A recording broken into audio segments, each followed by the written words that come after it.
Well, welcome to our collaboration, and today we're off to Portugal. So, have a look in the description box, not only of my recipe but others as well, and you'll see the lineup today of all the recipes. So, let's get cooking. Hi everyone, my name is John Shields, and today. Wait a minute, my name isn't John. I'm on the wrong channel.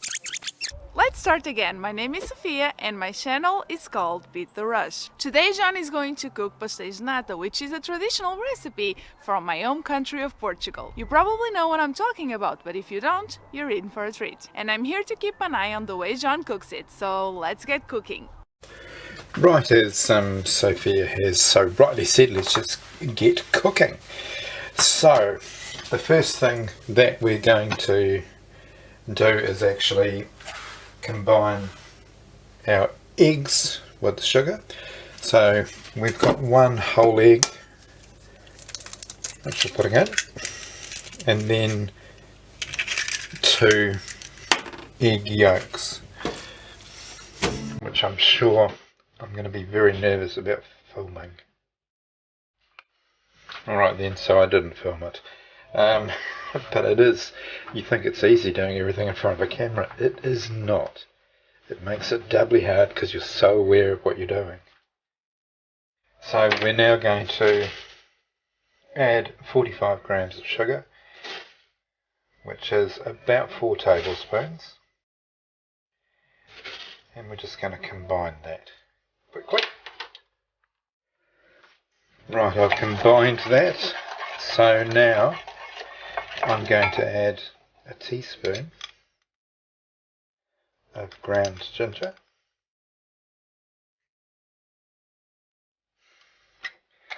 and I'm going to add a little bit of cinnamon, and then the milk that I'm going to add to this, I'm going to, so we're just going to,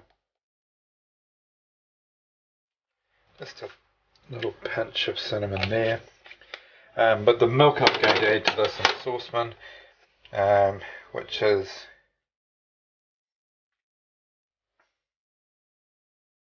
75 mils.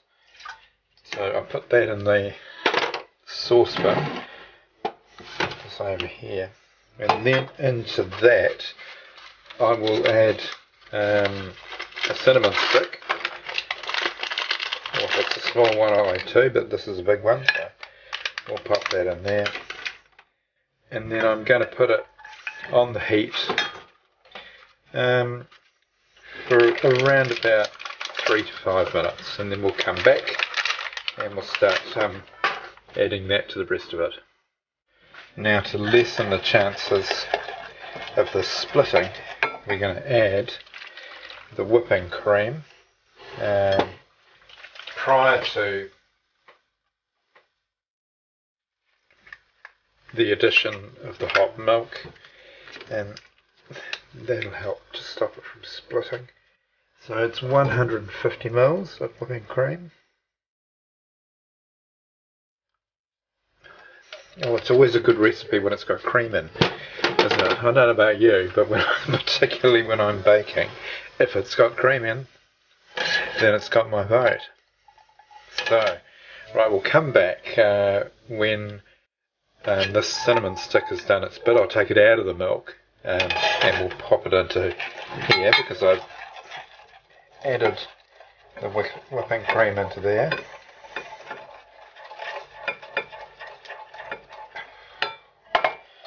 Oh, this is going to be absolutely delicious.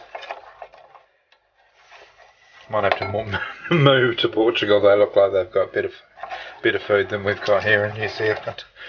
Rightio, I'll come back in a minute. Now, having done that, we have greased our baking tin. I'm not actually quite sure of the quantity, how many this will make, so I've greased the whole lot, and when I come back to you,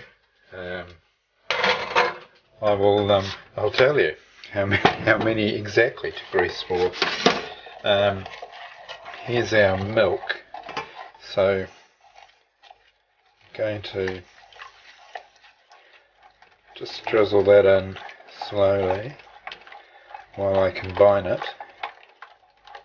I don't think there's any danger of it splitting because I've probably put the cream in.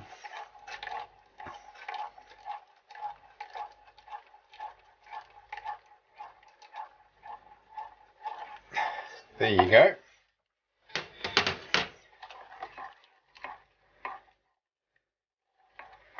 That is beautiful. So I'm going to put some cling wrap over the top of that, and that's beautiful and smooth. Lovely. That should be absolutely perfect.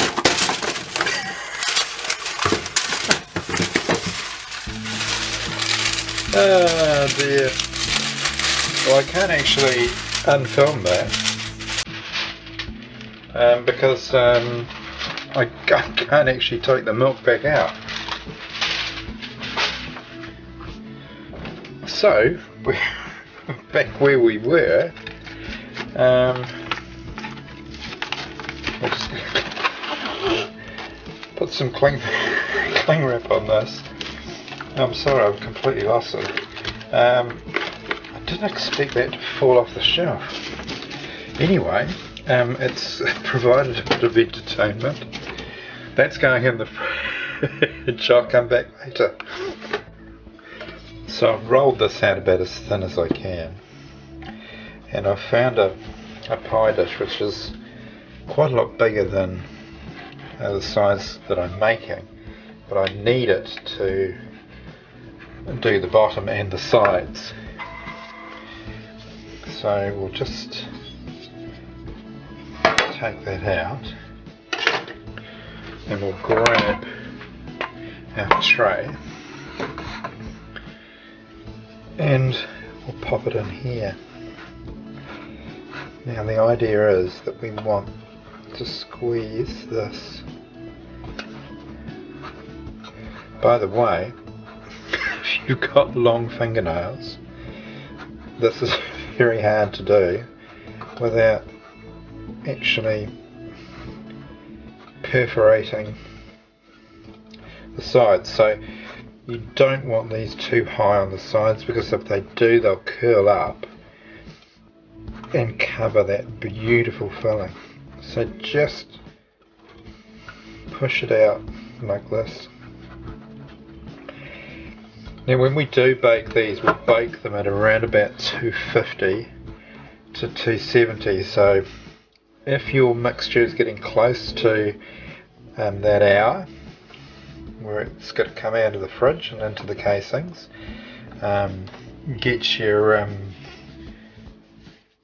oven all ready so that it's nice and piping hot, and put your tray in the top of the oven.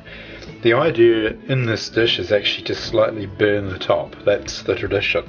And if you see any pictures of these in cookbooks, you'll notice that they are slightly burnt on the top anyway. Right, there's one. I'm going to do another 11 and then we'll fill them. Rightio, the oven is now up to temperature, so we're going to fill these. So I'm just going to go halfway for each one. So I went about halfway. That one's a bit too full, and I think that one is too, which means that this one doesn't have anywhere near enough. But anyway, I'm going to put these in the oven and we'll come back in about 20 minutes, I would say. But I'm going to have a wee look at 15 minutes because 250 is very hot. And there you have it. I've just taken them out the oven, and that is pretty much perfect. I don't know how easy they're going to be to get out, but oh, look at that. Look at that. Let's just get a plate.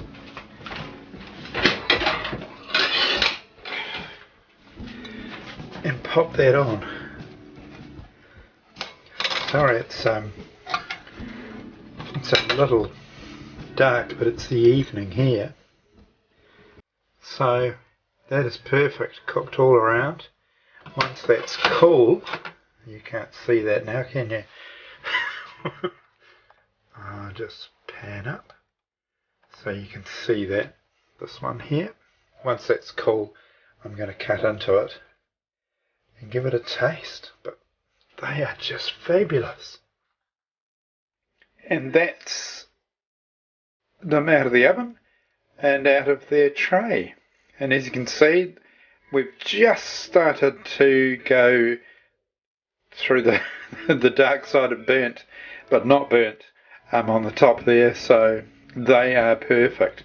So give this recipe a go, and thank you so much, Sofia, for helping me get through this, and for all your tips. Cheers, thank you very much. See you again, bye bye.